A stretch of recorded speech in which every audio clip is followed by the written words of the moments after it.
little bit of what?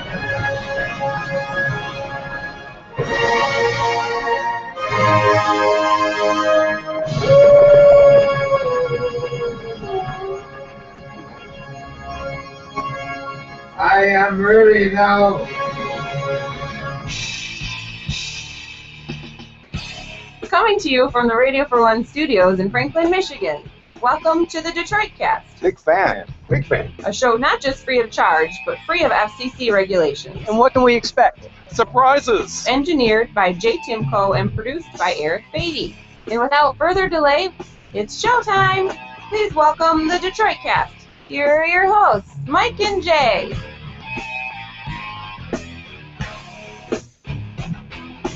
All right. Hello, hello. Welcome to the Friday edition of the Detroit Cast. I'm Mike, and that's Jay. Timko's here to my left. Eric in front of me. How's everybody doing? How are you, Jay? Muy bien, Miguel. Yes. How are you? Very good, very good. Especially with the U.S. moving on Hell yeah. to the next round in the World Cup. Kind Huh? of a disappointing game if you just look at the game, but Yeah. it's a good result overall. Overall, To right? move out of the group of death. Huge. Yeah.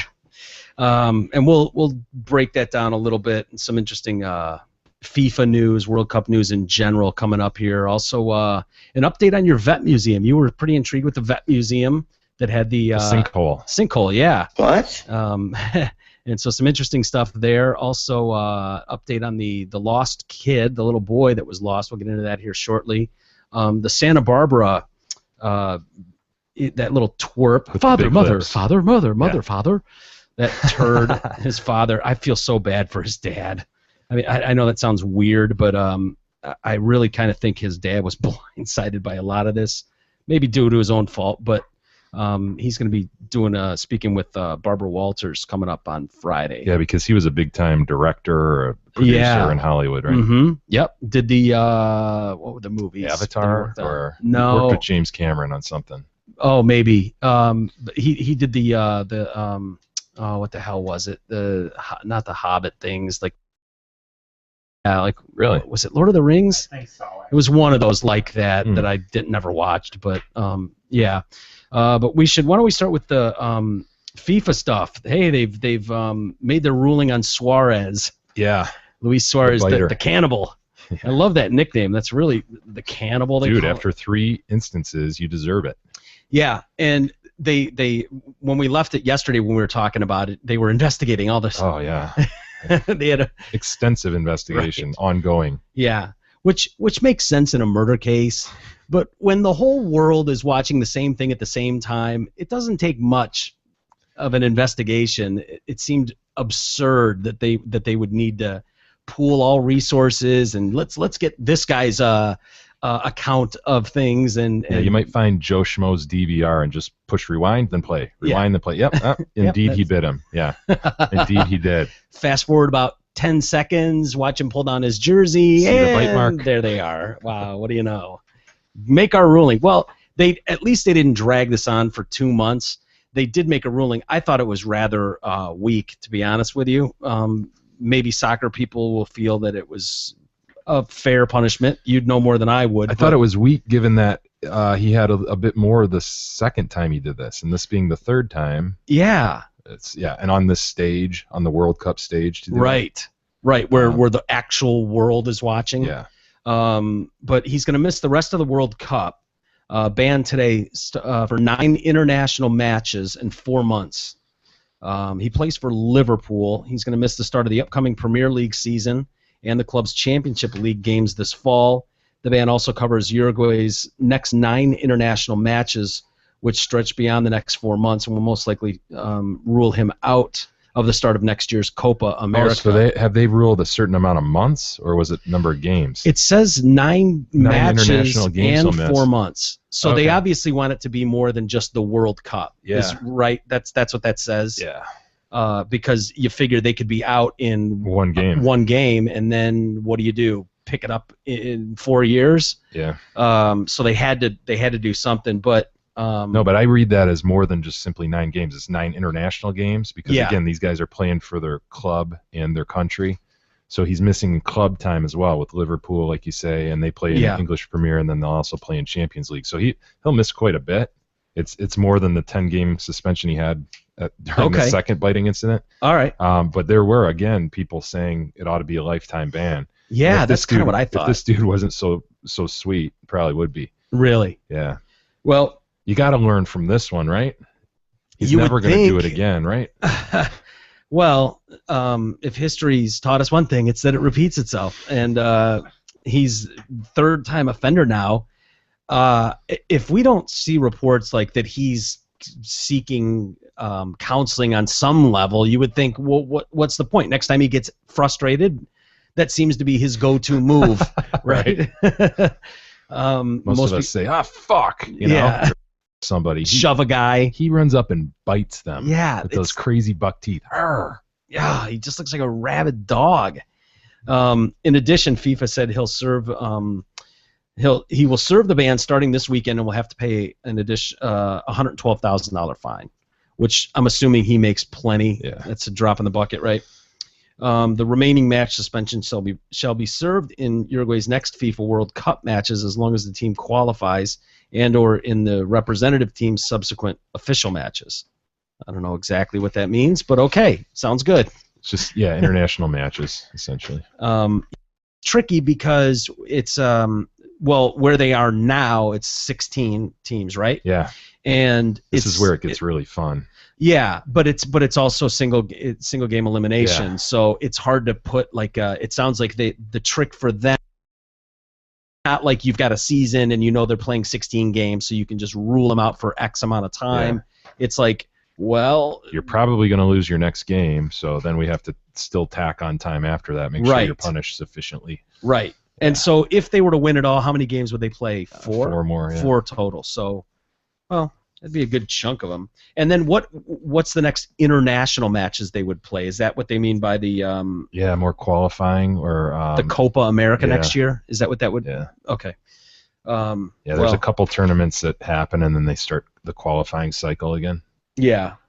So. Well, I don't know. It's a nut. Yeah. Look at those teeth. Clearly. Timko pulled up the teeth. God, dude. It's just. How would you want that ironic sinking that guy's the biter, you know? That overbite is so crazy looking.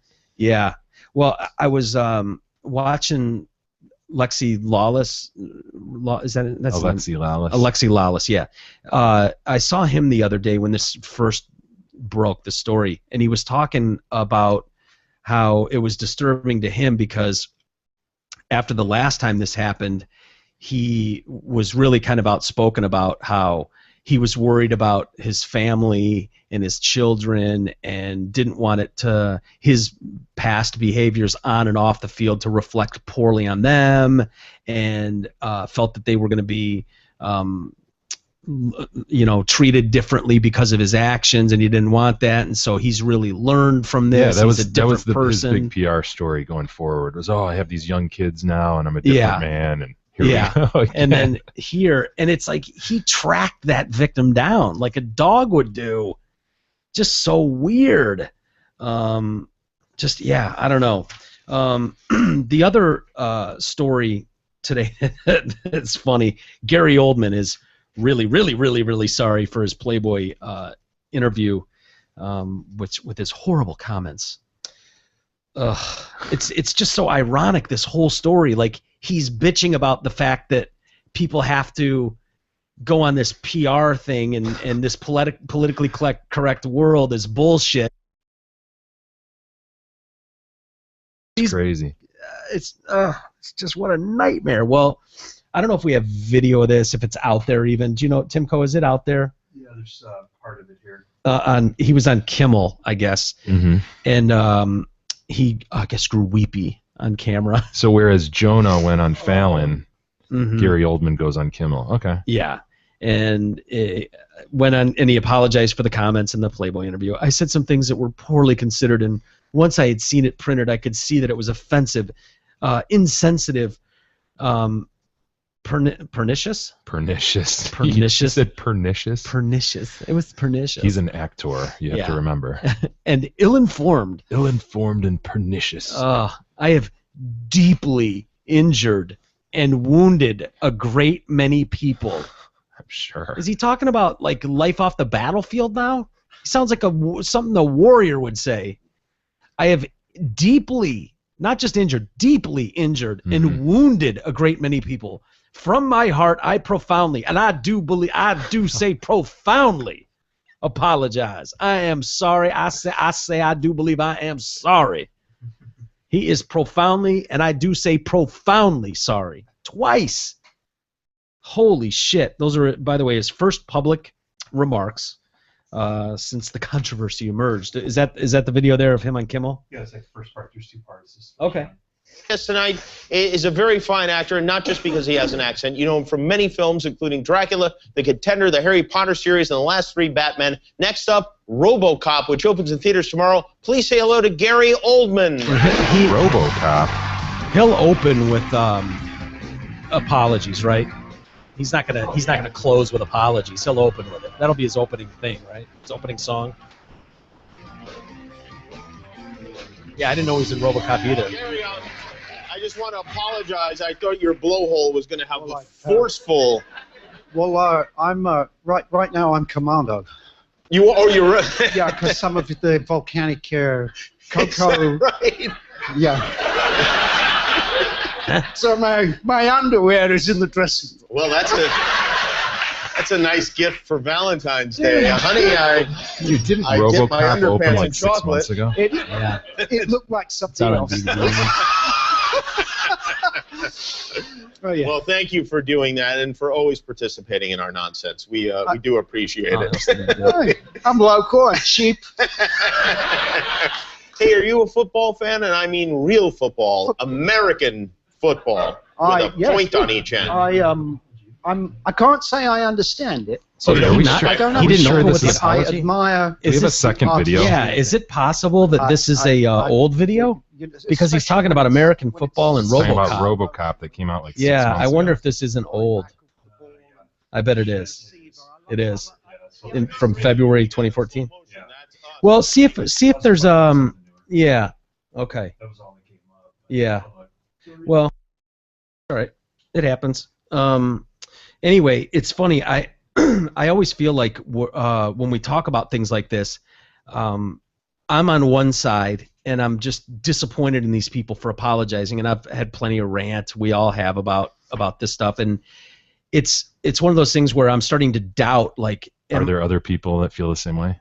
yeah, like, is it just me that feels like this, and I'm really kind of an idiot? And so I was pleased reading comments from people who feel the same exact way, overwhelmingly. You got the video there? Yeah. Okay, why don't we check it out, and then we'll come back to these comments.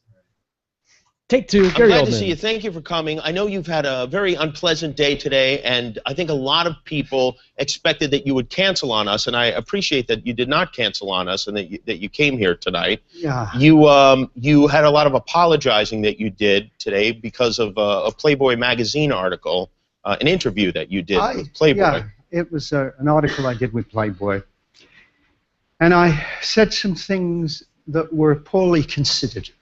Yes. And once I had seen it in print, I could see that it was offensive, insensitive, pernicious, and Snooty. ill-informed. And, well, you know, words have meaning. They carry weight, and they carry on Gary. long after you've said them. And I don't, Gary. I don't condone or excuse the Thank words God. I used in in any context. I just basically shouldn't have used them in any context. In any context. But I did, and I have deeply injured and wounded a great many people. So I just want to. Oh, Gary. I appreciate you having me here and extending your hospitality to, you know, put me in the seat once again. And it After gives I've me the said such opportunity horrible, to say to those hurtful people things. that I, from my heart, I am profoundly I do say profoundly sorry and deeply apologetic. You know, Fake! especially to the fans, because they've been so incredible to me and very loyal. My nickname is like their Team Oldman, and even the Jewish and ones. I really feel that I let them down. You know, that especially to the younger fans. You know, I'm a public figure. I should be an example and an inspiration to the Jews and I'm and an the crowds. And I'm All of them. 56, and I should know better. This is like a 6.5 minute long apology. To them, I also say that I extend my apology and my love and best wishes to my fan base. Wow, and now we can go on. Thank God we got that from him, because I know most of the people in this room were very hurt, deeply wounded by his pernicious, ill-informed. Pernicious. Pernicious and ill-informed. As an actor. Yes. You say it all the time. It's like the idea that like now that people, who is the person that is sitting there driving down the street or something and going, God, oh, son of a Gary, you know, he came out and apologized. I feel so wounded. I can go back to work now. I can, you know. Yeah. Show me one victim. Show us these victims. Injured. For an apology to work, for it to be sincere, it needs to be directed at somebody. But to just kind of throw this net out there, this blanket apology to all these deeply wounded people for my ill-informed, pernicious words, like, who is receiving that? There are people like me that are laughing at it. And then who like, I honestly don't even know who that's targeted to. Who took offense to that?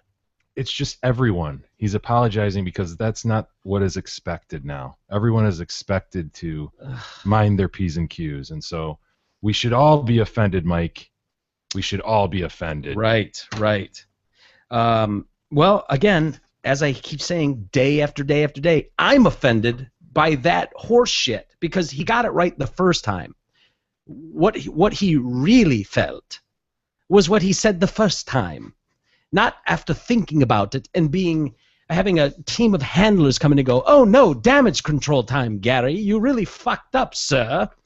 Now he's in damage control. This is the well thought out part. The whole team comes together and goes, oh, Gary, wow, I can't believe you said that. What'd you do? And so now he's going into this fake mode, and these actors are very good. They're good at what they do. Acting a lot is one of those professions that on the surface looks very easy to do. It looks like something anybody could do. And a lot of people think that. Acting is not, though. Acting is very difficult. But these guys that are very good at it can come off looking like they're very sincere. I'm so sorry for all these people I've hurt deeply hurt with my pernicious and ill-informed words. And you would argue that the second point of view is pernicious. Yeah. Yes, I would. Is that your contention? Is that your contention, sir? It is. But is there anything to be said though for him apologizing on Jimmy Kimmel? Not like Kimmel's like the cleanest. That's what I actually was going to background say. in the world either. You know. I was going to say in general, I think it's funny that Kimmel. Yeah, I mean, no offense, but you go back to the Man Show and Crank Yankers. Jimmy Kimmel had many nasty shit. That he's the vehicle for this PC bullshit. Well, it just so happens, which makes you wonder if it's. Well, no, these comments land like this. It seems like the timing is like, oh wow, what perfect timing to plug your new movie. But the fact is, the only reason he's talking to Playboy is because he's got a movie coming out. Yeah. So I don't think there's as much like, oh, if I do something awful and then, you know, the fact is these things are booked way in advance.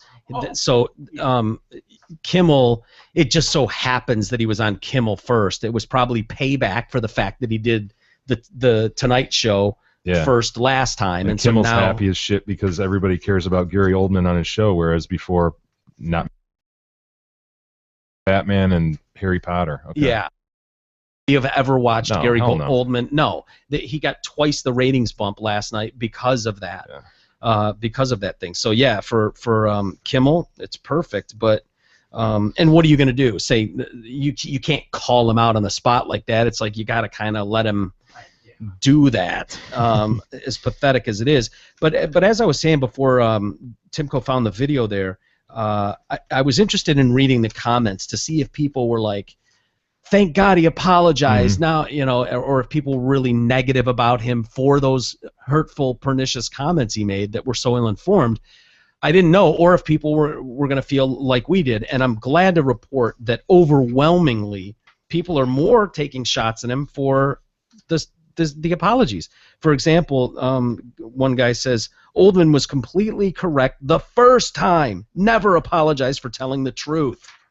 Next guy, why go back on what he said? Be brave, like Muhammad Ali. If you believe that, you should be able to insult and degrade people and tell them to just get over it. Take what comes with it. Be brave, like King, Mandela, Malcolm X.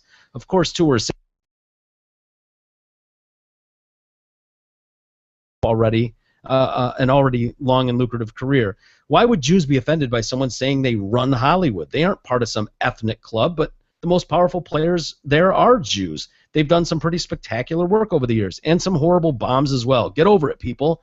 As for gay slurs, these same people in Hollywood have made fun of gay people for their entire history of filmmaking. It's odd how these people get their feelings hurt when they make a living denigrating people in their films. Too bad Gary thought he had to apologize to a bunch of folks that never apologize because they think what they do is considered art.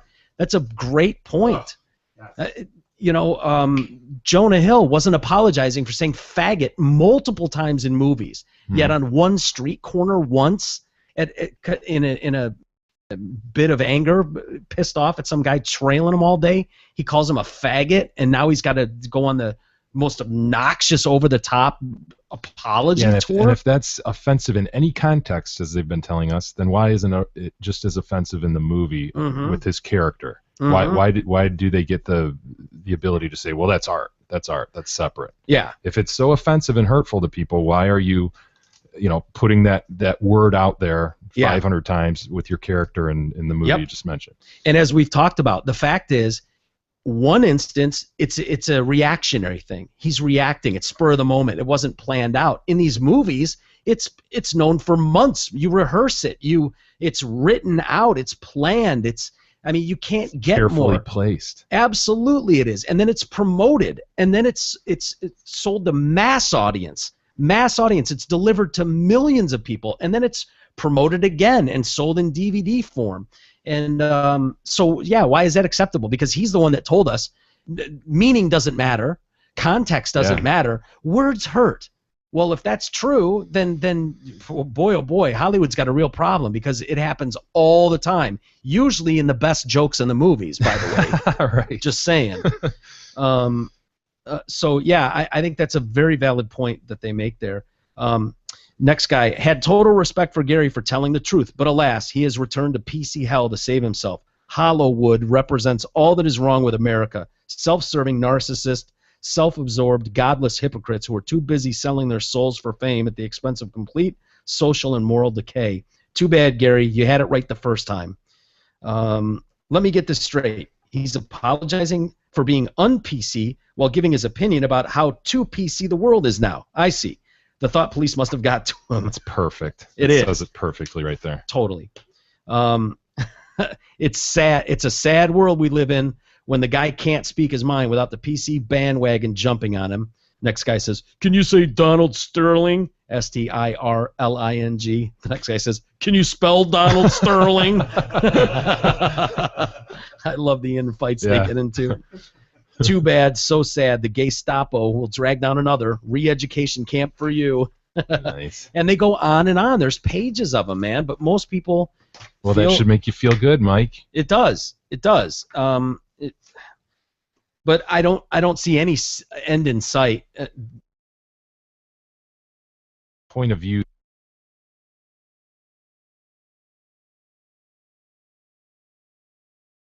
That point of view, so you'll just continue to hear it, and we'll just continue to see these jackasses. And I like Toiks, where there's so many of them. It's happening so often that it becomes less fun. It's not even worth reporting on anymore or discussing, because it's just common. Some guy says X, and now he's got to go on the apology tour. We've all seen it, but again, it's just such a worthless, hollow. It's like, okay, that's the result. Now I have to do this. does nobody realize that? I mean, if someone's apologizing to me for something and I know they don't mean it, what good is that apology? It's pointless. It's a worthless apology. But see, apparently that doesn't matter. I disagree with you to an extent on these apologies. I think a lot of these people do mean it. They are, the thought police come knocking and they realize, oh shit, this is really going to affect me. What I said, I got to get in line here. And so, but they're apologizing for the wrong thing then. Well, yeah, they're not right. They believed what they said. Totally. But they're apologizing because they are genuinely fearful of what could happen to them.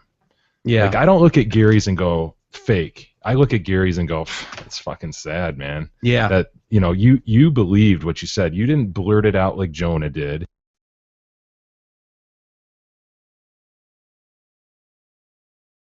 Response to Playboy. Yep. And here you are going, boy, that belief I had, I got to go back on that because that doesn't fit. That doesn't fit this paradigm that's out there now. And that's the sad part, because it's too bad that we're in a place now where we've got grown adults on adult programming late at night, well past the hours of children's sensitive ears, apologizing to invisible offended people, and we're stuck watching this bullshit, all playing this game like this is real, and I think you're right. It's the fear. It's this fear, but I totally disagree in one respect, because I think it's bullshit that anything would happen from it. I really do. And I know you and I disagree a lot on that, but I think if more people stood up for themselves and had a spine, like used to be something that people looked up to, people for standing up, that's something to be proud of, for not maybe having the most popular opinion or viewpoint, but thank God we're living in a country where you can do that and say that, and it wouldn't attack and ruin your career for having some view. It's not like his view was even unpopular. I think if anything, it was probably what most people believe. That's what's so ironic about the whole thing, is this shit's being shoved down our throat as the view, and it's not the popular view so many times. Yep. It's pernicious. It is. And the whole thing is pernicious. It is.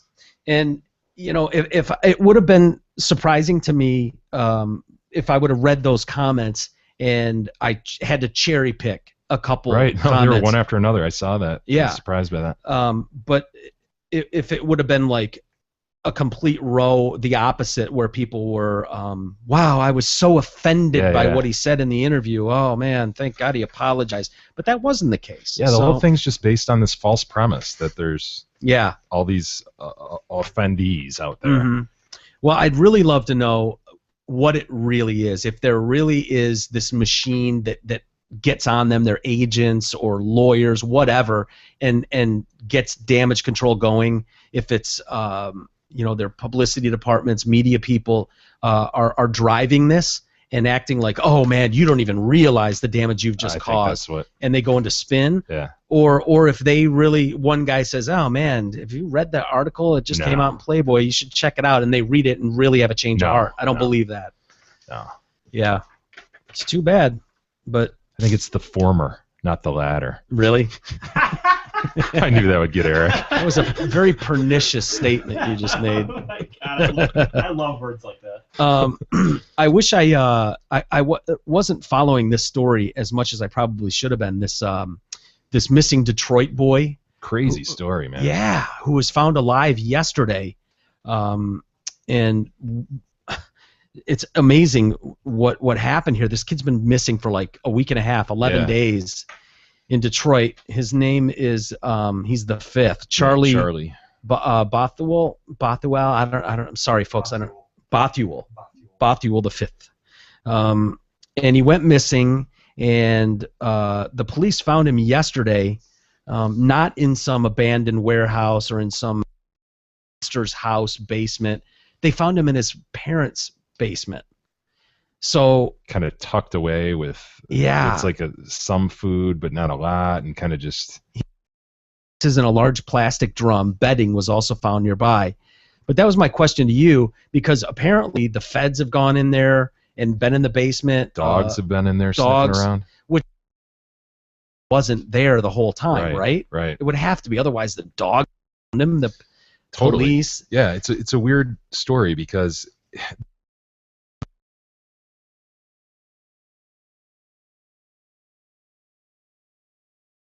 set during some workout or whatever, and he left. The kid. And they say, we can't find him. We don't know where he is. So they go on this big search, and again, this is 11 days ago. Nothing is found.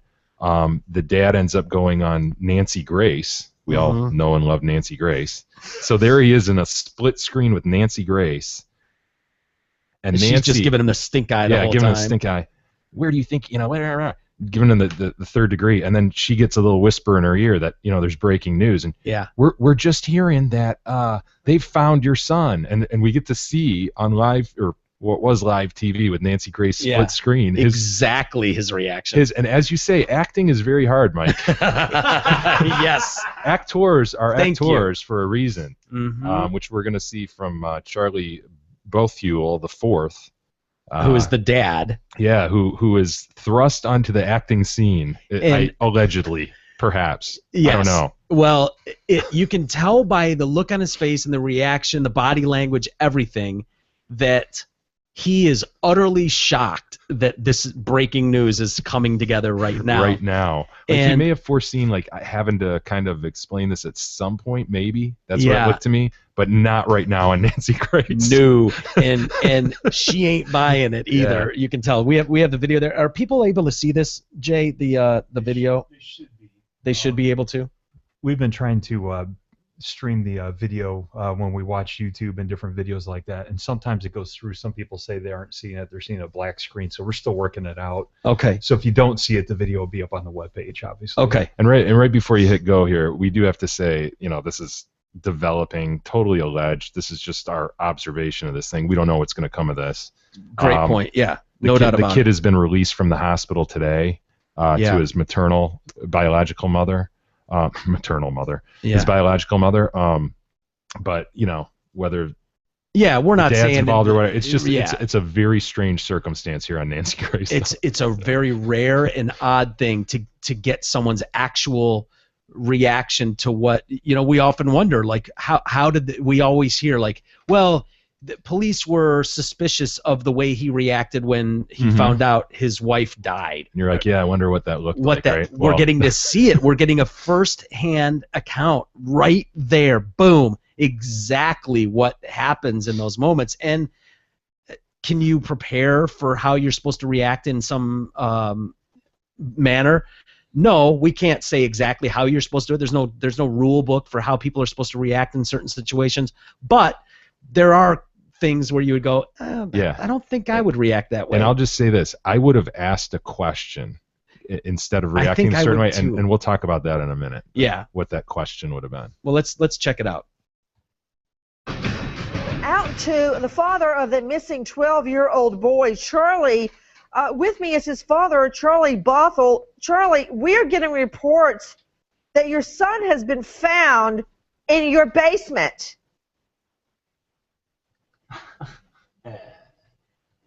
Sir? Mr. Bothell, are you... What? Yeah, we are getting reports that your son has been found alive in your basement. What? Yes, that's what. If you could hand me that wire very quickly. Yeah, we're getting that right now from. Yeah, how could your son be alive in your basement? He's panting, breathing, looking. His eyes are shifting both ways. Can't believe it. Yeah. This is what incredulous people do. Yeah, eyes shift. I have no idea.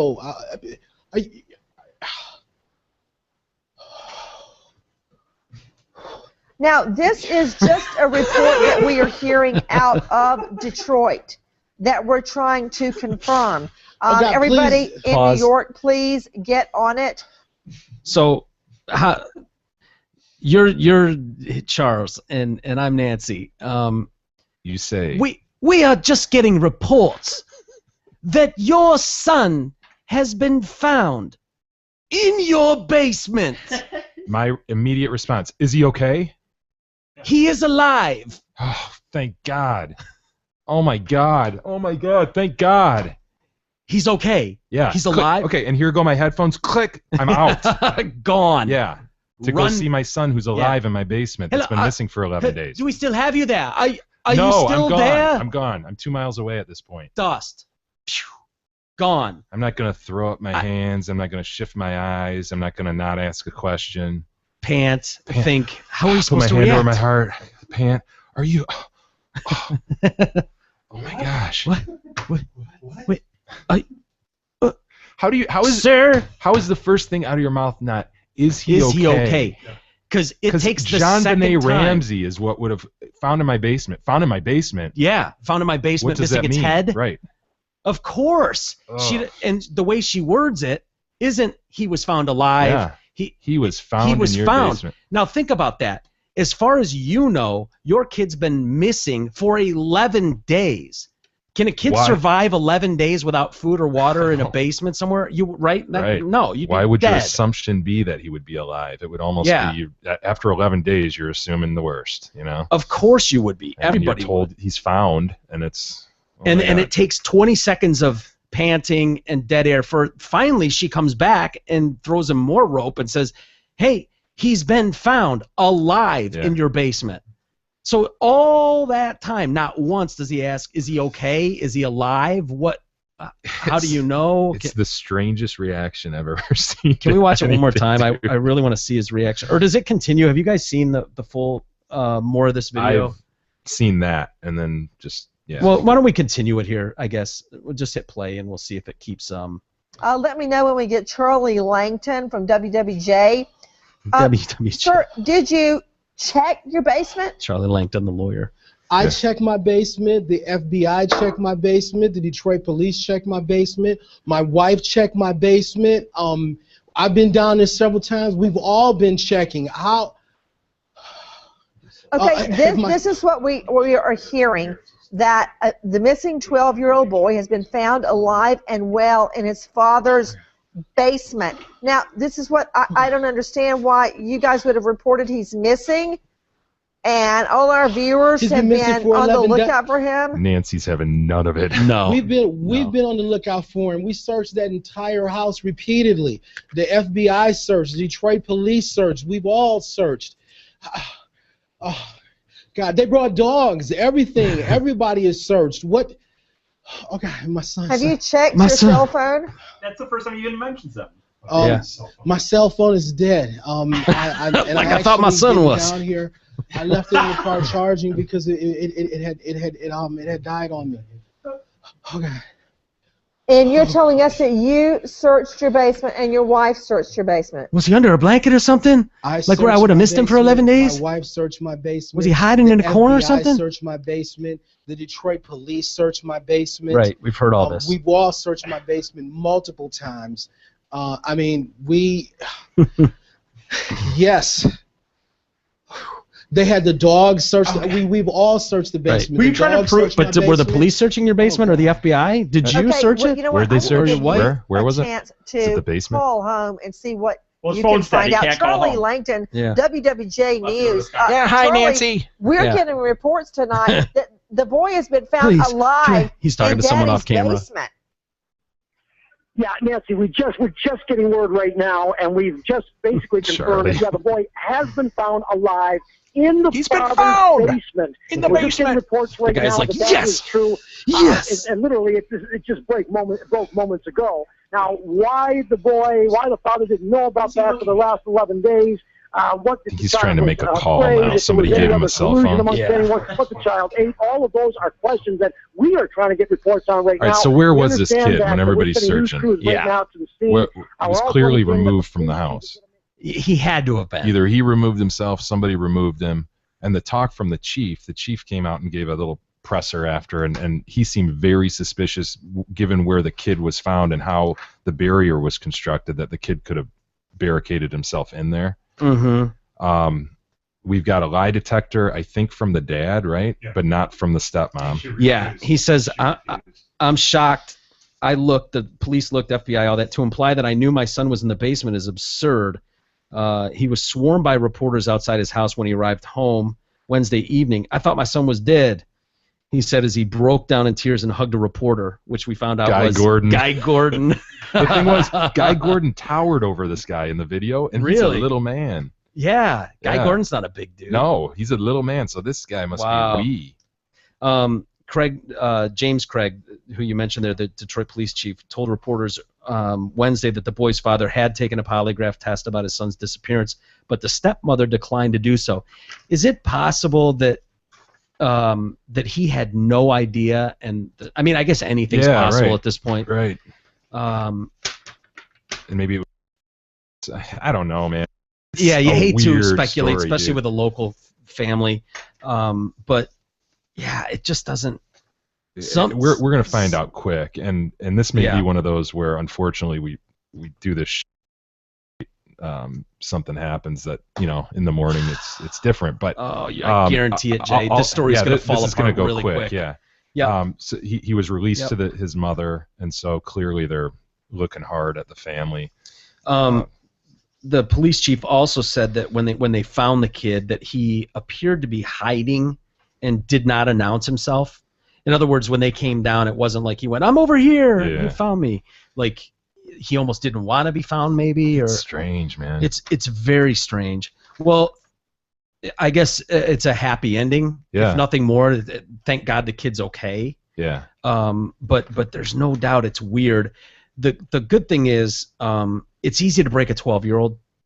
So I'm sure they'll be talking to him, and he'll probably be able to say what happened to him. And you got to wonder what if there was someone up to something, and this maybe stopped halfway through what was supposed to be a disastrous story. What was the I don't know. What was the end game? What were they thinking was going to happen? There's Guy Gordon hugging him, towering over him. Look at Guy. He's just like, Arr. Yeah. Look at him. Why would he hug him? I got you, man. I got you. His boys are going to be ragging on him for hugging an old white guy. And he's pointing too. It's like most unsincere. You see him pointing to people behind him. This guy's all acting like he's all sad, and guy's like, "Hey, you getting this?" Or kind of you got this in frame. You got this in frame. Oh man. How's my hair look? My hair okay? It's my bad side. It's my bad side. I'm usually not on profile. Yeah, it's just a strange one, man. It's a very, very strange story. And we're going to find out a ton more, I'm sure. Yeah. Best case scenario, the kid actually ran away, and then he came back and snuck in. And was living down there. Best case, right? Yeah, I suppose that's possible. And then the dad, but I don't know, that reaction just seems really weird. Maybe it was just simply that. He was absolutely, utterly left speechless and shocked, and I don't know. I agree, though. I think my first words would be like yours. Is he okay? Yeah. That seems like if you only threw that sentence in there at the very front end of that, found your kid dead, found my kid missing parts, found my kid in the basement with a 80-year-old creep. Right.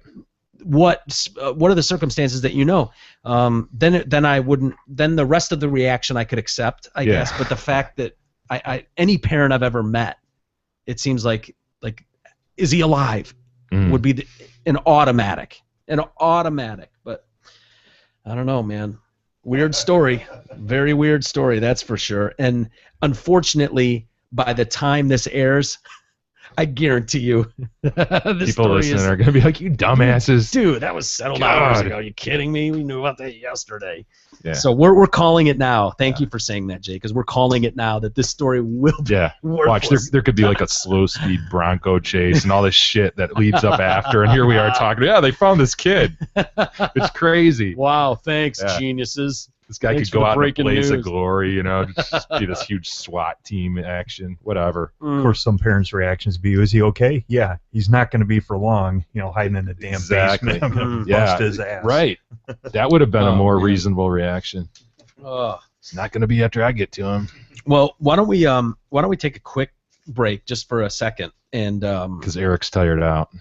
Eric's working too hard over there, and he needs a break. Well, we should check the breaking news wires to make sure that the story hasn't completely changed while we're sitting here talking. Yeah, we might have to rewind and start over. So we'll do that, and then some interesting stuff with the water department in Detroit. They announced a few months back that they were shutting off water to delinquent people, and it's gotten the ear of some high-up people. You won't believe who it's gotten the ear of. Pretty impressive, I guess, maybe. And then wanted you guys to ponder maybe for a minute while we're in break, who you think are the 7 wealthiest NFL players of all time. So you can go back years. Obviously, they tend to die off early, so it doesn't go back that far. They just don't live that long. Yeah, and they didn't make the money back then. So right, but and I don't mean just NFL contracts. I mean like with their life outside of football, endorsements, businesses they bought. So just kind of go in your minds, guys. Who you think the top 7 are? And we'll come back and reveal those in just a minute.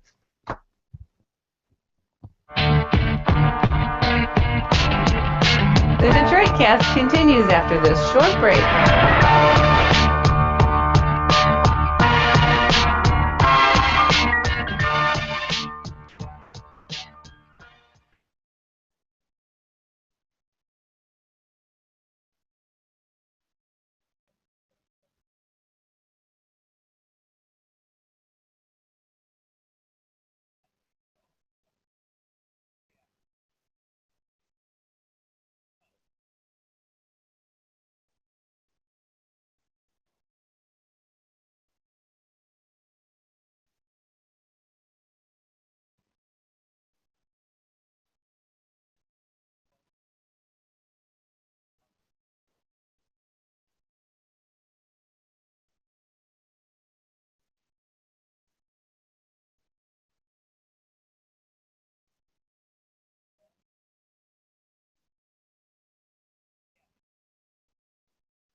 The Detroit Cast continues now, bitches.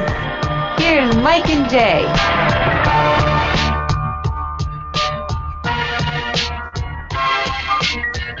All right, welcome back to the Detroit Cast, Friday edition.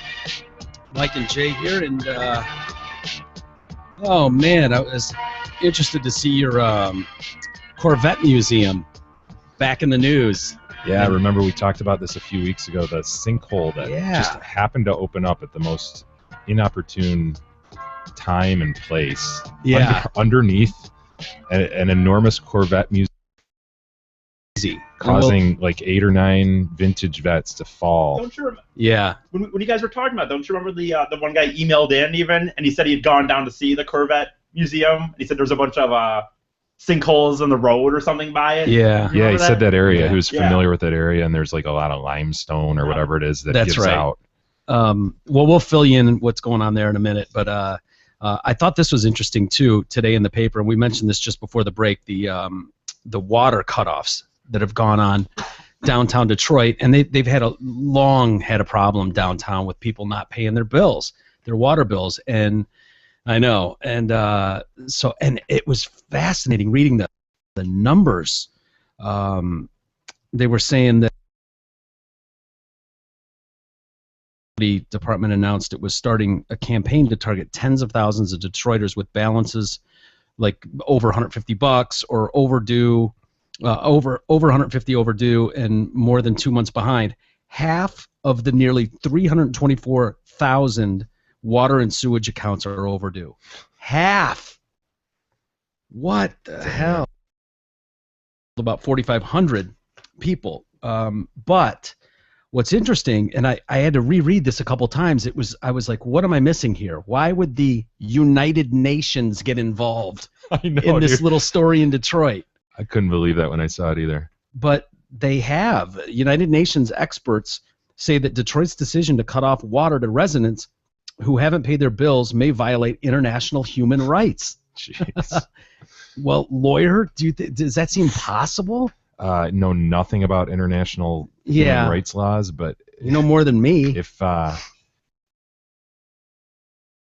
people have a right who are underprivileged, just basic needs, and here you are denying. I think that's exactly what it is, Jay. I think you're all over it. The UN Office for Human Rights put out a press release from Geneva. Holy shit. Citing 3 experts in response to reports that the Detroit Water and Sewage Department is cutting off access to thousands of residents in the city. Disconnection of water services because of failure to pay due to lack of means constitutes a violation of human rights to water and other international human rights. The expert said international human rights law requires governments to take urgent measures, including financial assistance, to ensure access to essential water and sanitation. The households which suffered unjustified disconnections must be immediately reconnected. The UN opinions were based on the assumption that mostly low-income customers are being targeted, but the accusation the water says is targeting poor through. Department spokesman said, we're seeking payments for our delinquent water and sewage accounts. The group said in a joint statement Wednesday that the city should immediately restore water to all residents. Governor Rick Schneider should also demand that water services restored for all people in Michigan. Further, we call on Senator Carl Levin and Debbie Stabenow to hold hearings to look into this evolving crisis. But is it fair to say that they're targeting these people? It's like they're targeting people who aren't paying their bills. Yeah. If that happens to be less fortunate. Yeah, if that happens to be whatever color they are, who cares? They're not targeting rich black people because they're black. They're not targeting poor people because they're black. They're not paying their bills. Yeah. They're targeting non-payers. They don't care who gives them the money. It has nothing to do with race or anything, right? And I don't think for a second it has anything to do with race. Right. They're looking for people who aren't paying the bill that they're owed. They'll shut our water off if the bill's not paid. Simple. Which it could happen soon. Yeah, right. And we need to flush those toilets, people. That's right. Donation button. I Don't forget about it. Well, no, when you put in the spin about United Nations and human rights, I mean, you know how Americans are; they can't live without their TV. So does this extend to like your cable bill? No. Yeah, right. No, Maybe. I don't think those would count as essential. What's a want? What's a need anymore? You know? Yeah. Well, it was because Kwame. Remember all the time he said he didn't have any money to pay his back attorney stuff, and he had cable and all of that stuff. Yeah, that's essential. Well, I don't know. I just found it fascinating that the United Nations would jump into this and do a local Detroit matter. Yeah, tiny. Look, man. We have European listeners. Don't sell Detroit short. True. We're big in Germany. We're like Hasselhoff. Are we? Yeah. Are we huge in Germany? Huge in Germany. We have a listener in Germany who's visiting Germany right now. God damn it, Timco! Get the fucking site back up. It's not working. God damn it! Yeah, the internationally renowned Detroit cast. That's the beauty of the podcast, Mike. Don't sell yourself short. No, man. I'm not selling us short at all. It just seems like there'd be a lot on a international group's plate. when you read stories like our friend Good Luck Jonathan. I was just gonna say, when you talk about 300 missing schoolgirls in Good Luck's neighborhood. Yeah. But we know we're waiting for Nigeria to be eliminated from the World Cup. Then that'll be back. And then that is issue number 1 on his plate. He'll get to it. They're not going anywhere. Right. So we'll all in due time. He's saying in his GL Jonathan jersey. Number 69. 69. So yeah, it'll be interesting to see how Detroit responds to that. If they actually go, okay, turn water back on, right? Or if it's just like, get out of here, whatever, UN. Geneva, whatever. Come in here in your blue helmets and cause us to do something. That's right. Break. I wipe my ass with your paperwork from Geneva. Oh man. Yeah. Why don't we mention the vet museum that we've addressed here a couple times? So we talked about the sinkhole. Well, I guess tourism has shot up through the roof with people wanting to check out the giant hole in the ground. Yeah, because who knew of this place before it, right? I didn't. No. I figured there was probably a vet museum somewhere, but if someone would have asked me specifically, I probably would have gone, yeah, probably somewhere. Mm-hmm. But I wouldn't have known where. Nope. But let's see. It's the National Corvette Museum. It's become such a popular attraction that officials want to preserve it. May even put 1 or 2 of the crumpled cars back into the hole. That's so weird, dude. Yeah. And how are they gonna, I don't know, confirm that it's safe? You know, here we've got a freaking massive 60-foot sinkhole that opens up, and you're gonna let people go up to the edge and look down, or are they gonna build a balcony with it? How are they gonna handle this? I don't know, but when you look at this picture here, you'd want to take your kids there and have them Sure, come here, honey, stand on the edge, look over. Can you see all the way down? Get a little closer to the edge. What is to prevent any of this from falling, to continue falling in? Yeah, it seems totally unsafe. But they say and it's in Kentucky, near Bowling Green. Oh, I thought it was Ohio. Okay. Yeah. Well, you'd have to go through Ohio to get there. Yeah. It's close. What started as a tragedy has turned into an opportunity to lure more people to visit the museum, which struggled in prior years to keep its doors open. This gives us one more asset. I don't know if asset's the right word, but to be able to attract those folks that may just have to be able to attract those folks that maybe just having Corvettes on display would not get them to come in. Is it really? Go see a hole in the ground? I mean, we could look at pictures like we're doing right now on the computer. Yeah. Sort of like people drive to see like the biggest ball of yarn or whatever. You know, Clark Griswold. Hey, kids. You know. Yeah. They're groaning. Well, there's no way to argue with attendance was up nearly 60% from March to the start of this week compared to a year ago. Sign-ups for museum memberships are up sharply, as are merchandise and cafe sales. The museum sells sinkhole-related shirts, postcards, and prints. God. Yeah. Is the increase due, though, to just having been put on the map? It's not, necessarily due to you having a hole there still, but you've been now put on the map, and people understand that there's a Corvette museum now, and Corvette enthusiasts go there. Yeah. Could it be because of that? Well, that's a very good thought. Am I raining on their parade? What a cynic. No. Well, the fact is, and we just mentioned, I wasn't even aware that this existed until now. So I think chance that's the case. data. I think they've misinterpreted this. Yeah. They're going to keep a big fucking hole there when nobody really wants to see the hole. They really want to see the vets. Well, you got to see the sales on the whole related merchandise. That would be a good, that'd be a good indicator. Stats on that. Well, if you want to go see it yourself, plans are to leave the entire sinkhole and the 8 Corvettes on display through the end of August, and then construction will begin on a revised sinkhole that's going to begin in September. I guarantee you can't get near the sinkhole. You know, there's all these Well, scientists standing around with hard hats on. They're going to let a tourist walk up to that sinkhole? You can't get near it. Not a chance.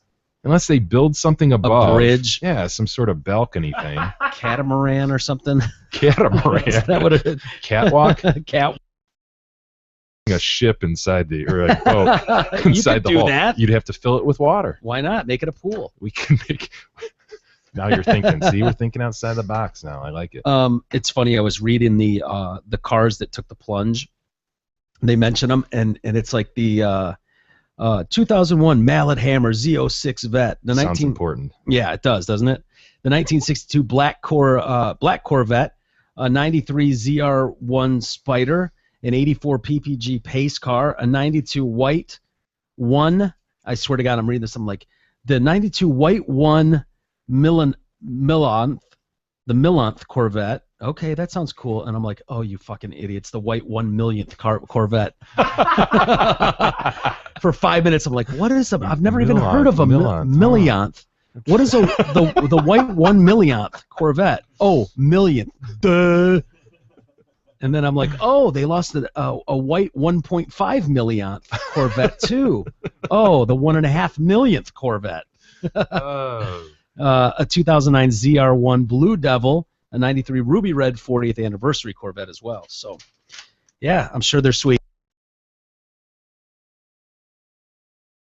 Anyway, do you have any of 6? No. Sinkhole or not? No. Any more interest knowing that there's a giant hole in the ground with some crumpled mass? Less, I think. I'd be worried I'd fall in. Or you certainly wouldn't want to bring your kids there. No. Right? I wouldn't think. All right, where did my... there we go. All right, you guys ready? Have you been thinking about the NFL players? A little bit, yeah. You have. I'm Eric, have you? Yeah. I don't know. I gotta say, all I can really think about is quarterbacks. But yeah, no, me too. No, that's smart. I mean, you guys are on the right track. I'll give you that. They say across the board, NFL players get the short end of the stick when it comes for unreal athletic performance, just like we talked about. Well, maybe off the air, but the fact is there's a lot of guys on a team. Their contracts are unguaranteed. Their careers are short. Their seasons are only 16 games. So when you talk about basketball players, even the low guy in the totem pole, there's only 11 guys on a team, and they've got 82 games a year. So there's a lot more money generated, a lot fewer people, so they make a ton more money than these NFL guys. So anyway, keeping that in mind, they say some of them are able to bankroll their fame and relative fortune into more fortune, sometimes even more fame, from licensing deals to owning franchises to eventually owning an NFL team. The money's out there if the player is savvy enough to seek it out. Here are 7 of the savviest NFL players, both past and present. So... all right, here's my thought. My thinking is it's got to be QBs, and for the most part, most of them have to be, for the most part,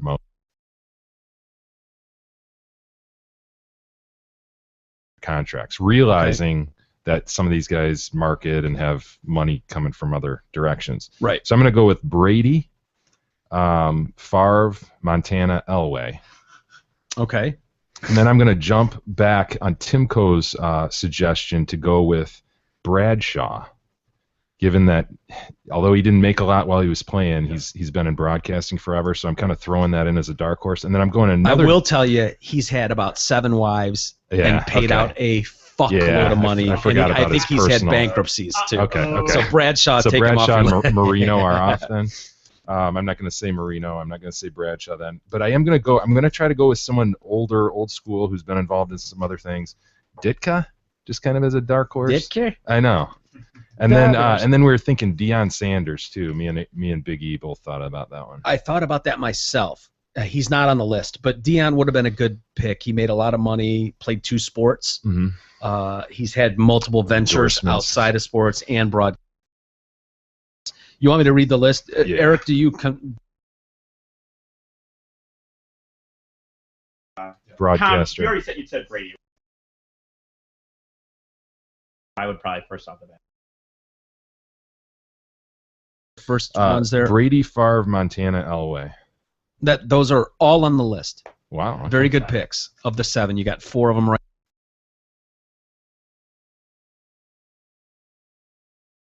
Desmond Howard? Seems obvious. Desmond Howard, I'll put him on there. Desmond Howard? Yeah. Why Desmond Howard? I don't know. I just thought like maybe. Throwing it out there. The MVP played for the Packers? Yeah, won a Super Bowl. No. Okay. No. Oh. Dude. No. Number 7 on the list, Joe Montana, worth about $80 million. Was the 7th wealthiest NFL athlete. Played in the NFL for 15 years, starting in 79, wrapping up in 94. Still the only player in NFL history to have been named Super Bowl 3 different times, MVP. First player to make more than $3 million a season. He broke that door down in 1990, earned a staggering $13 million over 4 years. He parlayed that success into a partnership with a Northern California vineyard and started producing his own style of wine named Montana in 2011. Number 6 on the list. What's that? What are you going to say? I just thought of some. I'm trying to think of like somebody older, and that's why I threw out Ditka. How about Madden? Does Madden make a ton off that game? Kidding me, dude. Yeah, a fuckload. Okay. Number 6 on the list, Brett Favre. 90+ million. Favre, first player to sign a contract. It was a lifetime contract extension he signed with the Packers in 2001. I didn't know that. He's got sponsors, he's Nike and things like that. So he's there. Number 5, Tom Brady, about $120 million. Has endorsement arrangements with Under Armour, Smartwater, Visa, Movado. Last year, Brady restructured his contract to be more friendly to the Patriots. Salary cap space still pulled in $27 million in additional income. And his wife makes more. Yeah, yep. Previously signed a $72 million deal in 2011. He's got the UGG boots deal as well. What? Yeah. He has an UGG boots deal? Yeah, they had one of the. Do you remember the Barry Sanders on the building downtown that was humongous, 20 stories high or whatever it was? Oh, yeah. He had a similar one in Manhattan. What? I think it was Manhattan. In UGG boots? in an UGG boots one, yeah. God, I liked him, and I didn't realize that. Yeah, Brady's the shit. He's that awesome. hurts me a little bit. Number 4 on the list, John Elway, $145 million. So we had 4 through 7. Yeah, yep. Number 1, nobody would have guessed. I can promise you that. Yeah, I'll just tell you that. Elway, went to the 5 Super Bowls. If you live in Nigeria, you think he won 3 of those Super Bowls, 3 more than he did. He's diversified his business well beyond the sport. He's got a bunch. I remember he had a car dealership. That's what I was going to say. Yeah, he had a couple restaurants named Elway's, a handful of car dealerships. He also owned an arena football league team, the Denver Crush. Number 3 on the list is the one that I'm shocked you guys didn't get. Peyton Manning. Oh, dog! Yeah. All those freaking commercials. Yeah. Tons of them. Yeah, he probably does more than anybody right now, right? Yeah, DirecTV. He's on all the time. No, Papa John's. Papa John's. Yeah. Sorry. $165 million for Peyton. DirecTV makes over $90 million. He made over $90 million for the Colts. He does the Gatorade stuff. Papa John's, Buicks. Loves doing advertising. Took a year off to rehab himself from the surgery. Then signed a 5-year deal worth an additional $96 million with the Broncos. Number 2 on the list, John Madden, $200 million. Of course, most of his who would have known at the time that turned into the Giants did, but it sold. Just putting his name to it. Yeah, it's a monster. It's a monster seller. Number 1 on the list, Roger Staubach. What? Wow. $600 million. Really? How? Oil money. Oh. Yep. Holy shit. Oh, no, I'm sorry. Real estate company. I'm sorry. Real estate. I thought he was involved with oil at one point, too. But anyway, he retired in 79. He began immediately expanding his real estate company. It grew so large, so successful that Staubach was able to sell the company to Jones Lang LaSalle in 2008 for $640 million. According to Forbes, Staubach had only owned 12% of the company when he sold it, having given out equity to his employees as the company grew. So they say he's just a super nice guy, too. Wow. He only owned 12%. He gave the rest of it away. I would have never guessed him. I just knew nothing about him, you know. Who would have? Yeah. Well, I you know. don't think of like players in that era just because Yeah. they're not making the contracts. I don't see them on TV. Sat here for a month, and Yeah. I would have never come up with Roger Staubach. No way. But yeah. No isn't that Aikman, huh? fascinating? I thought No. Aikman might be. Yeah. No. I bet he's in the top 10 or 15. Yeah. Just guessing. Well, maybe. Yeah. You know, Yeah. given his It only goes 7. prominence in broadcast. Yeah. Mm-hmm. Yeah. I was trying to think. Yeah, they only have the top 7. We could probably find it out easily, but Maybe somebody like Eric could, as we're talking about other things. I don't know. He didn't hear me. We're all wearing headphones. We're all talking into microphones. Directly into his Yeah. ear. He's sitting 1 foot from you. Yeah. Dude, I just saw something on Facebook that I draw my attention. Holy shit! The little bird flew by. Ooh, a bird! A bird! Yep, Homer over there. It made me think, by the way, when we're talking about these careers ending short, and you know, the fact that they don't have guaranteed contracts, and I was thinking about their insurance plans and what those are like. And I had a friend recently took a job, and was showing me his benefits thing, and they give you options to choose from. And so I was looking at it, and I was shocked at some of these benefits packages and how they choose. They've got like charts which summarize how they pay out based on injuries. What is it? AD&D. It's accidental death and dismemberment. Insurance. Yeah, so that's that in regards to that, the accidental death and dismemberment portion of their plan. And so they break it down, which I've never seen. I've seen benefit summaries before, but I've never seen it broken down like this, and it had me laughing my ass off, because depending on how or accidentally injured you are, depends how much percentage they'll pay out of this plan. So if you want to get 100% of the benefit paid to you from this beneficiary for life,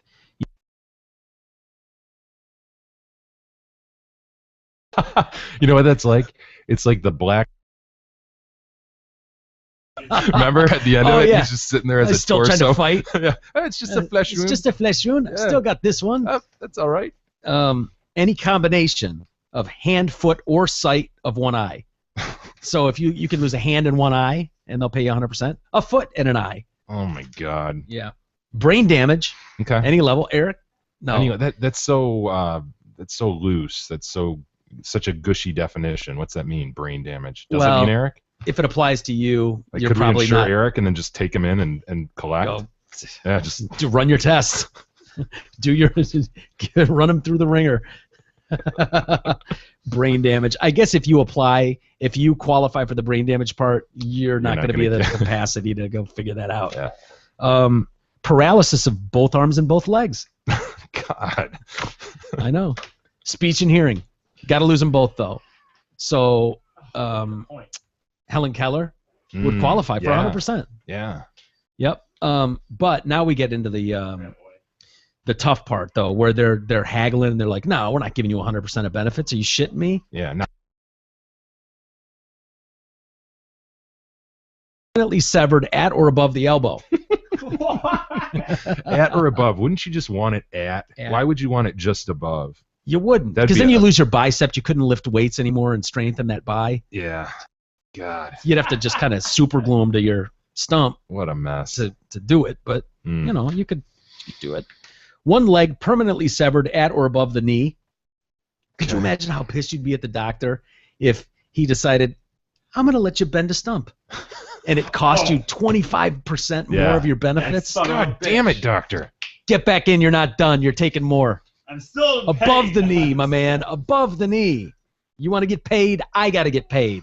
Above the knee. Paralysis of both legs. Get you 75%. Paralysis. Only 75%. Man. Yep. But paralysis of both arms, both legs, 100%. Yeah. What is paralysis? Dude. Come on, dude. For real. Mike. I'm not going to explain it to him if you're not. Okay. Well, never mind then. Come on. Come on. Paralyzed. Oh. Paralysis. You've heard the word paralyzed, right? Yes. I didn't know. I didn't know you could get just paralyzed in the arm, I guess.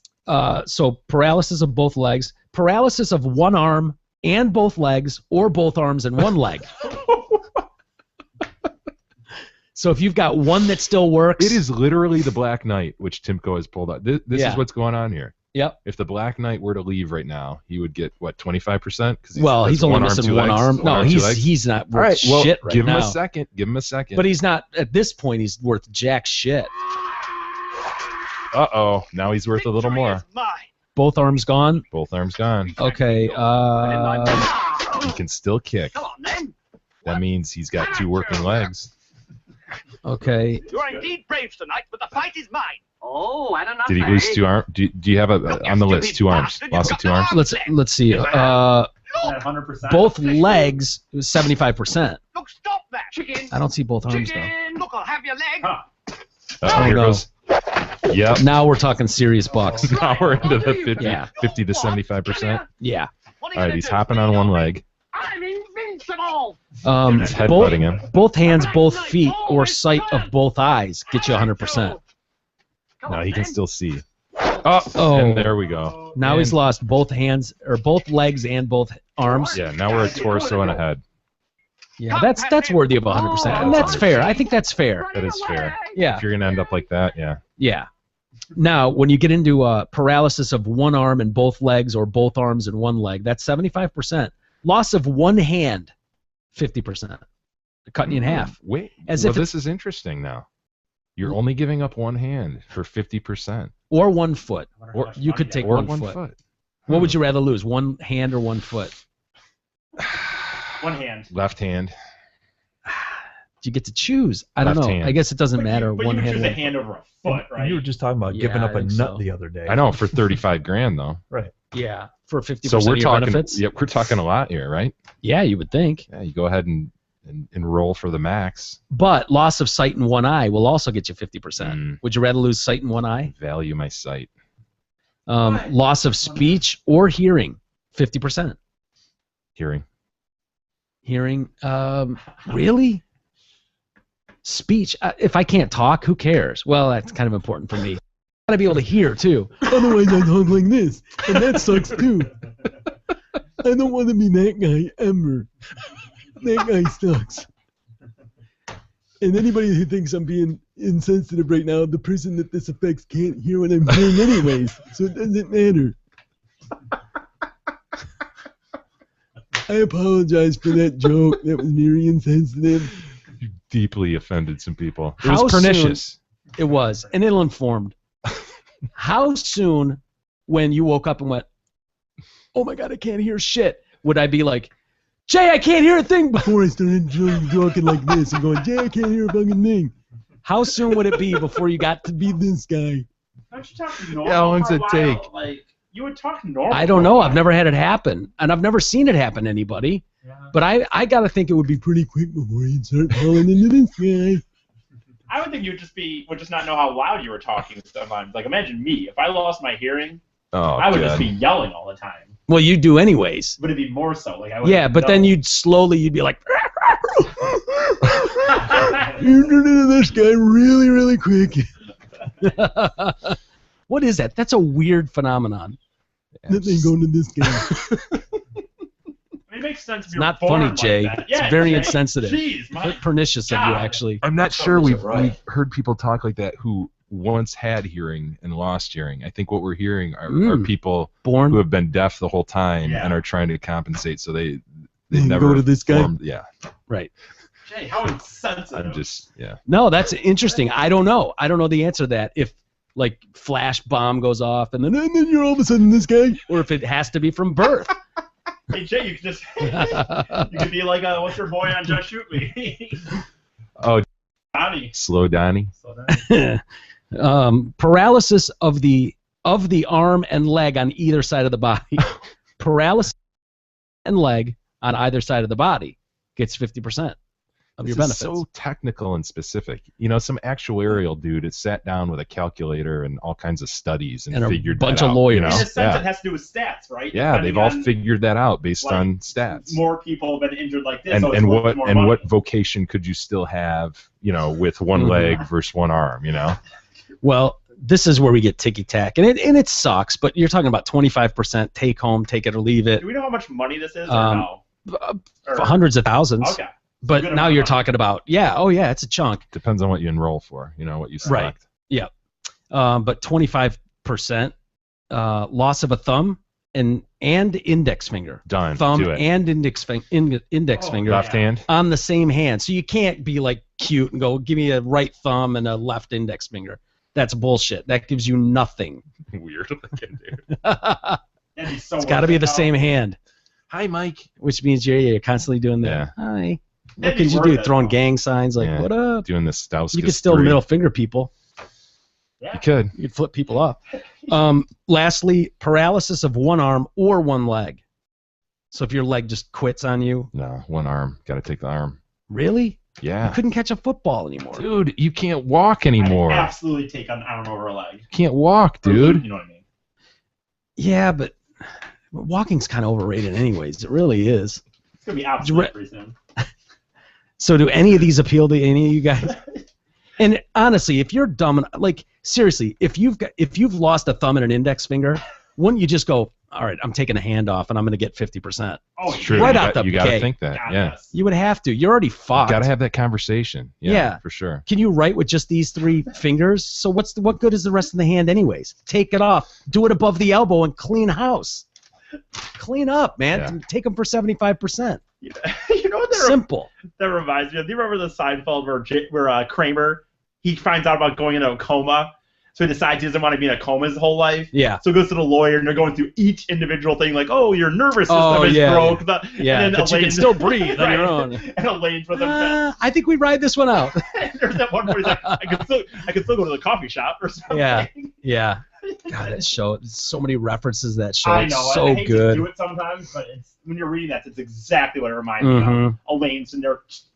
I'd cut it. Yeah. I'd cut the cord. So Oscar Pistorius would have cleaned up pretty well. Yeah. He would have done all right. Him and his 2 little chicken feet. Yeah. That would have got him 100%, right?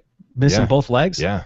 But it would have had been an accident, right? He couldn't go there, apply for a job, get it, and then go, ha-ha, take his legs off. My God. Benefits, pay me, bitches. No, yeah.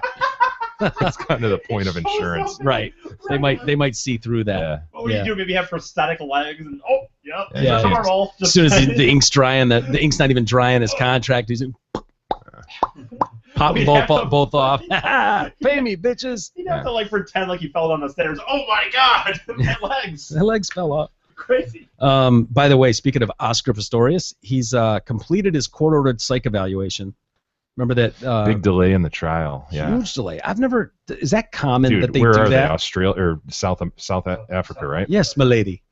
Yes, milady. Yeah, the judge is milady. What is that about? Dude, who knows? Milady. Totally different legal system, but it sounds like in the middle of trial, he tried to use some witness to say that he had some condition that could account for him being overly paranoid and to go ahead and shoot into something like that. There was an expert, like a psychiatrist, given testimony. Yeah. And so the prosecution was like, "Oh, really? Oh, okay. Well, we want him examined." So they put him into this examination period, which has taken like a month. Yeah. And why would they? That's a pretty big gamble, don't you think, by the prosecution? It's sort of like the glove, right? Totally, because if that could backfire big time if they say, yeah, he diagnosed as someone that's paranoid. Yeah. Which, honestly, I could totally see that. A guy that doesn't have his legs, why wouldn't you feel more vulnerable? Don't you think? Why do you just haul off and shoot into a closed door? Oh, well, when you yeah, know your true. girlfriend's home. She's not in bed next to you, and you assume it's an intruder in the closed door bathroom. Yeah. Could just be your girlfriend taking a piss. No. Well, is it far-fetched? No, but there have been other stories and people that have come out and talked about his unrealistic fear of being robbed and broken into. Yeah. And that's what this all plays into. This psychiatrist totally said the same thing. Yeah. Yep. So it took them by surprise at first, like you said it, and they were like, "Oh, really?" This surprise testimony. But I don't remember hearing that. Maybe it's commonplace. I don't know. But to stop a trial midway and go order this. So that's how they roll in South Africa. I guess. Milady. South Africa. Milady. Anyway, the judge ordered him to go through this month-long evaluation as an outpatient. It was he was evaluated by 3 psychiatrists and a psychologist. He concluded those sessions this week. The defense has indicated that if the psychiatric report is not ready when court resumes on Monday, they will call their next witness. It's unclear exactly who this will be, but it's expected that a psychologist might be called to give further evidence about his emotional state at the time of the shooting. So anyway, it's going to resume on Monday. Sounds like we're going to go a couple more months with this, though. You think so? Yeah, because they've really misjudged the length of this trial from the beginning, haven't they? Yeah. So what? No, I'm sorry. No, Eric was looking it up before the show, actually doing something helpful, which was nice. And I asked him to look into South African law for us. And Milady. No, what he read was that even after this, there's a few more witnesses, and then there's another break where they prepare for closings and all this shit. And really? It's a lengthy break, and then they pick it back up. And so they're in no hurry down there. Yeah. And it's just the whole system is so foreign to us. This idea of milady, and I think it's a 3-panel judges. Oh, really? Yeah, and there might be one milady above the other miladies. I don't know, but there's no jury of your peers in that system. So whatever. There is, however, a jury of your peers in our legal system, which I don't know if this will get that far. But we've got a lawsuit in Jersey that was filed, and if you just read the headline of it, it's one of those where you're like, okay, these are the assholes we're talking about that are clogging up our legal system all the time. 2 men throw out $1 million winning lotto ticket, sue New Jersey Lottery. Well, here's the...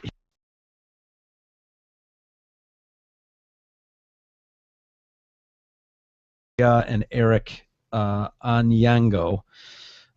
They argue in their federal lawsuit that the lottery didn't quickly update its website with the winning numbers from the March 23rd drawing. Cambria told a local newspaper he asked his buddy to check the website soon after the drawing, which happens at 11 o'clock each night.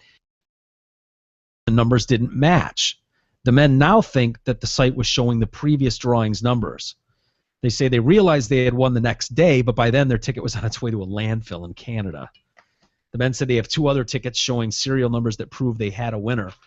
I don't know what does that mean? Like they've played those numbers before? Is that what they mean by serial numbers? Or? You know how each ticket has a number assigned to it at the bottom, a crazy long number. Yeah. They probably wrote it down or something. Or? No, they probably can show like where it was bought from, and that store probably has a record of the numbers that were inserted, and so they can say, look, I have these 2, and I also had the ticket in between, and I threw that ticket in between out.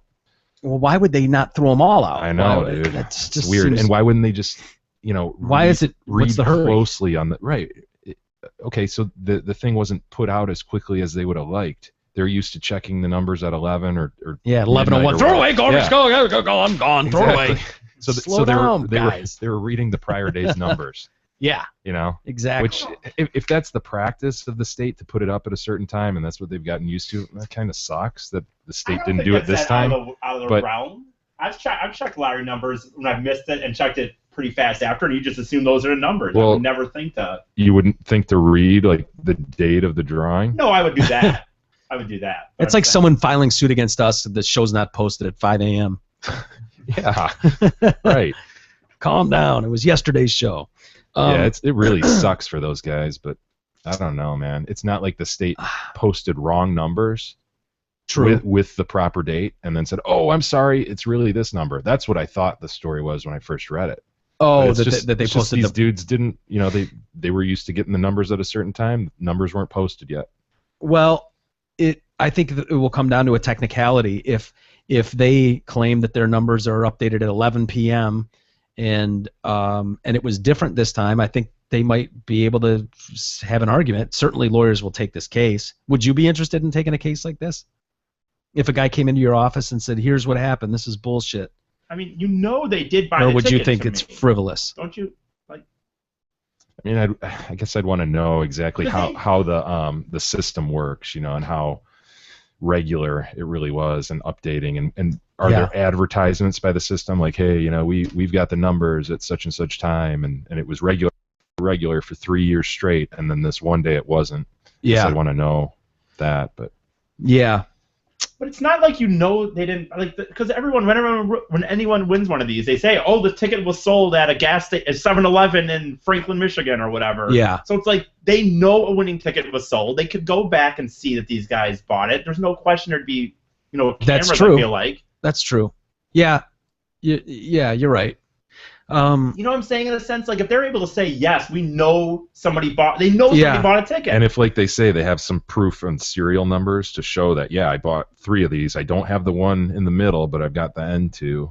Mm-hmm. Then you got a pretty decent argument. I'd say that you actually bought that ticket. Yeah. Yeah, that's interesting, and you got to think that most, if not all, of those locations have cameras. That's what I'm saying. So but a lot of those little mom and pop places, they roll their cameras every day. Just the film just gets rehashed. Yeah. And, depends on where they bought it, I guess. Because if it was like a 7-Eleven though, or like a chain gas station, they're gonna have freaking cameras. Mm-hmm. Well, I'd be interested to see how that plays out. I wonder if they'll. What's your gut? You think they won't get this money? Their $1 million, Jay, or do you think that? I think they won't. You think they won't? Yeah. I kind of think they will, honestly. Well, we'll have to watch that one. Eric, into the Astronome file. Into the purple Astronome file. And that would be on the inside, not on the outside of the file. Yeah. Not done. Yeah. The in, not done. Not the out. I've got some other stories I wanted to get to, but I want to dedicate more time to them, and we're kind of out of time. So why don't we hit a couple of those emails real quick? You got it, sir. And as we promised, the DetroitCast@gmail.com. Yeah, just a few here. Remember the "Never Eat Spinach with a Stranger" reference? Yeah, that was just stupid. The old commercial. What we didn't realize at the time was that was part of a series of Highland appliance commercials that really brought back memories for people. Oh, really? They were just a series of them back in that time frame where they were just ridiculous. Some people posted them on Facebook and stuff, and just stupid. You look back, you're like, holy shit! But it's amazing how they just creep out of your brain. That crap is stuck in some corner of your brain. Yeah, they did their job well because we all remember them. Yeah, so several references to that. Then we had Kevin writing in. He'd been listening to us for a long time. He says, now me and my wife were driving up to Wisconsin for a wedding over the weekend. I got her hooked. Mike was saying that girl is being cunty, haha, and she works in labor and delivery, and he's going to convince some of the people to name their kids Penise. You made that reference about Vagina and Penise. He's saying that she works in labor and delivery, and she's going to work on that for us. So we're going to have somebody coming out of Wisconsin. I have to say, Kevin, this is kind of Mike's thing, so I don't know if you really want somebody treading on this one. That would be hilarious, because the odds of me ever having a kid are slim to none. And Vagina and Penise. But I've always, and how long have I been saying this, Jason? Since high school? Yeah. That it's got to be twins. I can't get any doctor to guarantee me that I can have twins. And so it really throws the wrench into my thing. But yeah, naming them Vagina and Penise. So Brian writes in, and you know how somebody uses a word and it just grinds on you? Yeah. With Eric it'd be like any word almost. Mm-hmm. But what am I saying? Yeah, you're saying agreeance. Agreeance? He's calling you out on agreeance. I don't remember ever saying agreeance. Frankly, Brian, I don't remember him saying that. Or I don't either. I feel like I would have slapped you if you said it. Yeah. You know? I'm in agreeance that he just said. I guess I could have said that. Are we in agreence? You know. And what are we? Do we have an agreement?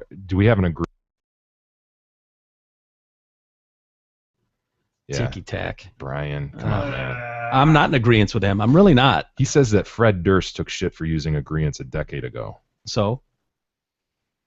Get your shit together, man.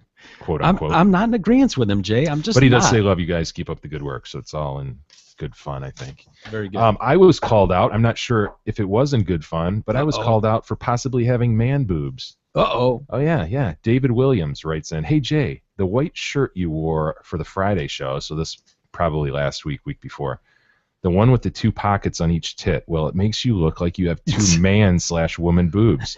Take a look. I noticed it when you guys were walking around during your break. Too funny, and no, I'm not a fag. Sorry, Jonah. And that's from Dave. Oh no, is he in your head? He's not in my head. I don't know what he's talking about, man.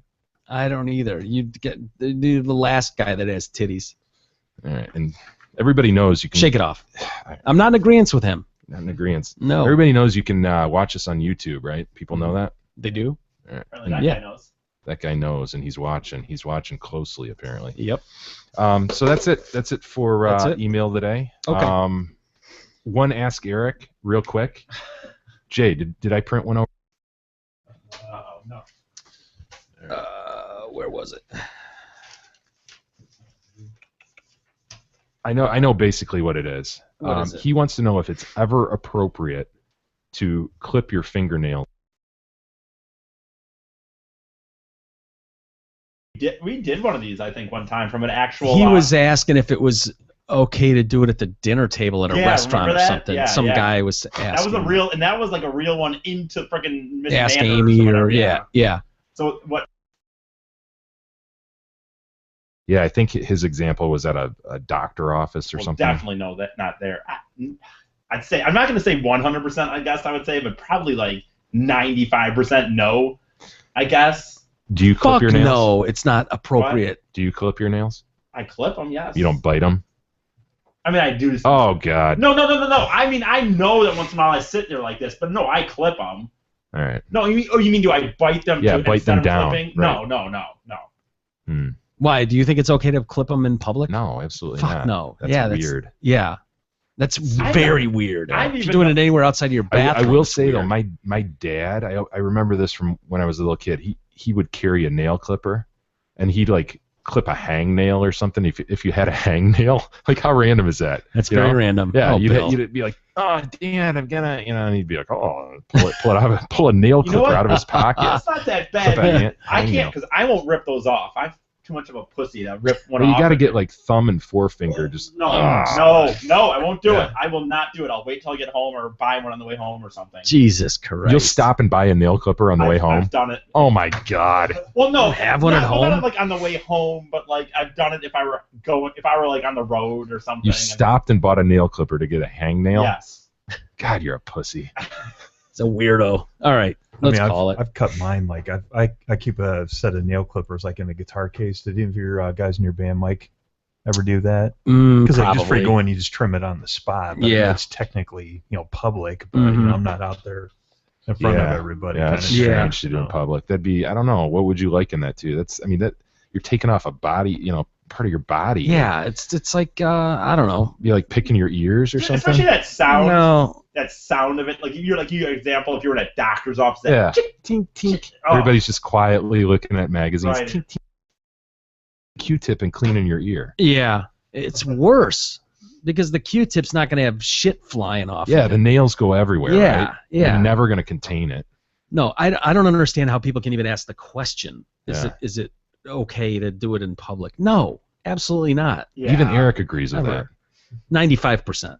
Yeah. Well, I guess I guess nothing's 100%. I'm sure there's a situation maybe, but I would say like pretty much no. Homeless guy maybe. Yeah, there you go. 5%. He's got to do it in public. His house is public, so Yeah, he shits in public. Yeah. Other guy's shitting in garbage cans. Whatever. All right, well, let's call it a day. It's the weekend, so guys, enjoy the weekend. USA Belgium coming up next week. Yeah. Fun. You guys all in? Excited still? Yeah. I'm so ready. I'm freaking buying some American merchandise this weekend too. Good for you. Are you going to get a jersey or something? Yeah. Something. I want to go to if I can, depending on how it goes. I might go to a viewing party for that game next week. He's gonna get a scarf. He's gonna be one of those guys with a scarf. Hell yeah, why not?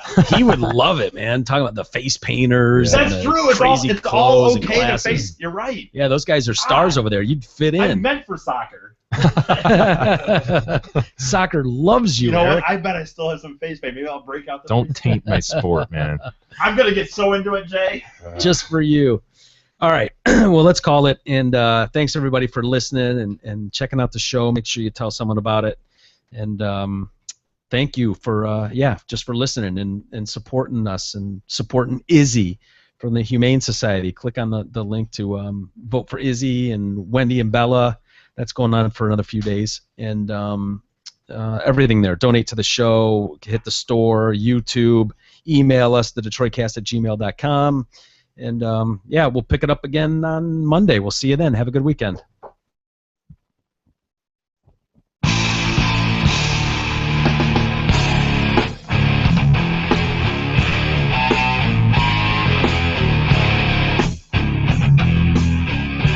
You've been listening to the Detroit Cast with your hosts, Mike and Jay. From all of us at Radio for One Studios, thank you for listening. And as always, thank you, Detroit.